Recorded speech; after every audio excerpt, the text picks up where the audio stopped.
आज 13 अक्टूबर गुरुवार के हिंदी समाचारों के साथ मैं सुप्रिया गुप्ता। आज की खास खबरें। शिक्षक भर्ती के अभ्यर्थियों ने किया सीएम आवास के घेराव का प्रयास। 69,000 शिक्षक भर्ती में एक नंबर से नियुक्ति से वंचित अभ्यर्थियों ने शुक्रवार को सीएम आवास का घेराव करने का प्रयास किया। कुछ महिला अभ्यर्थी बैरिकेडिंग तक पहुंच गई। पुलिस ने सभी को पकड़ लिया और इको गार्डन पहुंचा दिया। काफी संख्या में आज अभ्यर्थी सीएम से मिलने के लिए उनके आवास पहुंचे। रणनीति के तहत अभ्यर्थी पुलिस को चकमा देते हुए अलग अलग दिशा से आए। इसी बीच कुछ महिला अभ्यर्थी गेट के पास बैरिकेडिंग तक पहुंच गई। वहां उपस्थित महिला पुलिस ने उन्हें पकड़ लिया और जबरदस्ती जीप में बैठाकर इको गार्डन ले जाया गया। अन्य अभ्यर्थियों को भी इको गार्डन पहुंचा दिया गया। पुलिस ने उनकी बात सुनकर सीएम से मुलाकात का आश्वासन दिया है।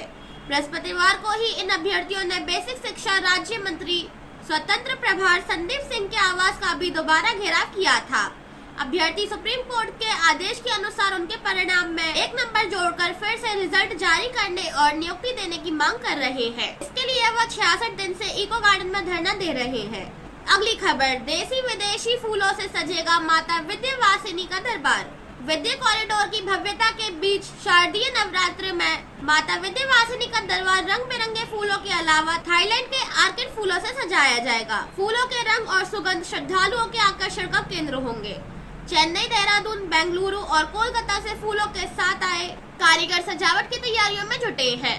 कोलकाता से रंग बिरंगे गेंदा व सनफ्लावर से जहां मंदिर को सजाया जा रहा है, वहीं बेंगलुरु के गुलाब, चेन्नई व देहरादून के हनी सन के अलावा दिल्ली के स्टार व लिली के फूलों से मां विंध्यवासिनी मंदिर का प्रमुख गेट तैयार किया जाएगा, जो न्यू वीआईपी व सदर कोतवाली मार्ग से मंदिर में प्रवेश करते ही श्रद्धालुओं का ध्यान अपनी ओर खींचेगा। मंदिर परिसर में लगे ऐसे फूल पूरे नवरात्र तरोताजा बने रहेंगे। विंध्यवासिनी धाम में नवरात्र के दौरान लाखों श्रद्धालु मां का दर्शन करने आते हैं। मां विंध्यवासिनी का दर्शन करने के बाद अष्टभुजा और काली खोह दर्शन करने जाते हैं। अगली खबर, बरेली में कोर्ट ने कहा इंस्पेक्टर को नहीं कानून की जानकारी। बरेली के बिथरी चौनपुर थाने में उस धारा के तहत रिपोर्ट दर्ज करा दी गई जिसका कानून में प्रावधान ही नहीं है। इंस्पेक्टर की गलती पर गौर न करते हुए सीओ तृतीय ने भी एफआईआर की प्रति ज्यों की त्यों कोर्ट भेज दी।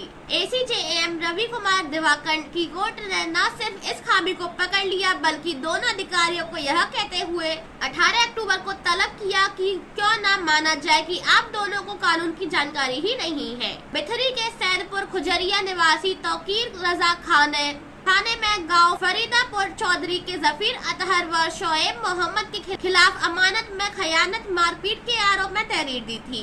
इसमें जिक्र था कि अभियुक्ता ने जो चेक दिया वह भी डिसऑर्डर हो गया। कोर्ट ने दोनों अफसरों को तलब करते हुए कहा कि वह स्पष्टीकरण दे कि उनके खिलाफ क्यों न दंडात्मक कार्रवाई की जाए। अगली खबर, जगमगाने लगे मां दुर्गा के मंदिर। शक्ति की आराधना के लिए नौ दुर्गा मंदिरों में तैयारियों का अंतिम रूप दिया जा रहा है। मंदिरों में साफ सफाई के साथ ही दर्शन पूजन के लिए बैरिकेडिंग का काम भी तेजी से चल रहा है। शारदीय नवरात्र में 15 से 23 अक्टूबर तक मां के 9 स्वरूपों के दर्शन पूजन के लिए भक्तों की कतार लगेगी। प्रतिपदा को मां शैलपुत्री के दर्शन पूजन के साथ ही भक्त नवरात्र का व्रत आरंभ करेंगे। नवरात्र में काशी में 9 दुर्गा मंदिरों में दर्शन पूजन का विधान है। नवरात्र में 9 दिन तक माता को अलग अलग भोग व प्रसाद अर्पित किया जाता है। काशी विद्वत परिषद के महामंत्री प्रोफेसर राम नारायण द्विवेदी ने बताया कि श्रद्धालु 9 दिनों तक माता को अलग अलग भोग व प्रसाद अर्पित करके सुख सौभाग्य की कामना कर सकते हैं। अगली खबर, सूर्य ग्रहण के साय में शुरू होगी शारदीय नवरात्रि। शारदीय नवरात्रि की शुरुआत 15 अक्टूबर से हो रही है। वही इसके शुरू होने से ठीक एक दिन पहले यानी 14 अक्टूबर को सूर्य ग्रहण भी लगने जा रहा है। 14 अक्टूबर को सूर्य ग्रहण रात 8:34 से शुरू होगा और 15 अक्टूबर की रात 2:35 पर समाप्त होगा। ऐसे में शारदीय नवरात्रि की शुरुआत सूर्य ग्रहण के साय में हो रही है। धार्मिक शास्त्र में एक तरफ जहां नवरात्रि को बहुत पावन माना जाता है, वहीं ग्रहण की घटना को शुभ नहीं माना जाता है। इसी वजह से कई लोगों के मन में यह भय बना हुआ है कि सूर्य ग्रहण का प्रभाव शारदीय नवरात्रि की पूजा पर भी होगा। अगली खबर, सीएम योगी के एक तीर से 2 निशाने। सीएम ने अपने भाषण को केंद्र सरकार की योजना और उपलब्धियों पर केंद्रित रखा। 29 मिनट के संबोधन के दौरान उन्होंने 28 बार मोदी का नाम लिया। राजनीति के जानकारों का मानना है कि सीएम ने मथुरा से पश्चिम यूपी में लोकसभा चुनाव की नींव रख दी है।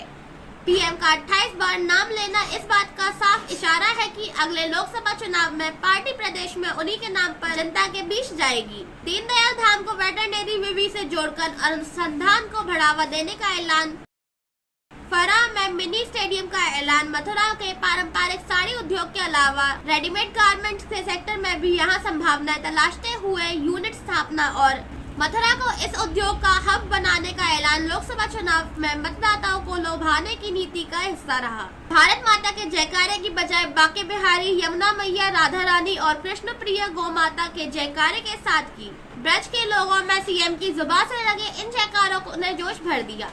अगली खबर, स्वास्थ्य विभाग में नौकरी के नाम पर ठगे 2,50,000 रुपए। शिकोहाबाद में स्वास्थ्य विभाग में नौकरी लगवाने के नाम पर परिचित ने अपने 2 रिश्तेदारों की मदद से एक व्यक्ति से 2.5 लाख रुपए ठग लिए। रुपए वापस मांगने पर जाति सूचक शब्दों का प्रयोग करते हुए पीड़ित को लाठी डंडों से पीटकर घायल कर दिया। साथ ही गमछे से उसका गला घोटकर जान से मारने का प्रयास किया। पीड़ित ने न्यायालय के आदेश पर लगभग 1.5 साल बाद मुकदमा दर्ज कराया है। गांव मलिखानपुर निवासी राजेश कुमार प्लम्बर का कार्य करके परिवार का भरण पोषण करते हैं। उनका एक बेटा रोहित बेरोजगार है। आरोप है कि 23 मार्च 2022 को स्टार गेस्ट हाउस के पास आदेश टॉकीज के पास निवासी रिंकू ने उनके बेटे की अपने रिश्तेदारों दोनों भाइयों डॉक्टर प्रहलाद कुमार और पिंटू निवासी गया मई शिकोहाबाद की मदद से स्वास्थ्य विभाग में 108 एम्बुलेंस पर नौकरी लगवाने के नाम पर 2.5 लाख रुपए ले लिए। काफी समय बीतने के बावजूद पीड़ित के बेटे की नौकरी नहीं लगी। पीड़ित ने न्यायालय के आदेश पर आरोपियों के विरुद्ध मुकदमा दर्ज कराया है। आज के समाचार यही तक, फिर मिलेंगे अपडेट समाचारों के साथ। तब तक के लिए जय हिंद, जय भारत। देखते रहिए जय करौली न्यूज।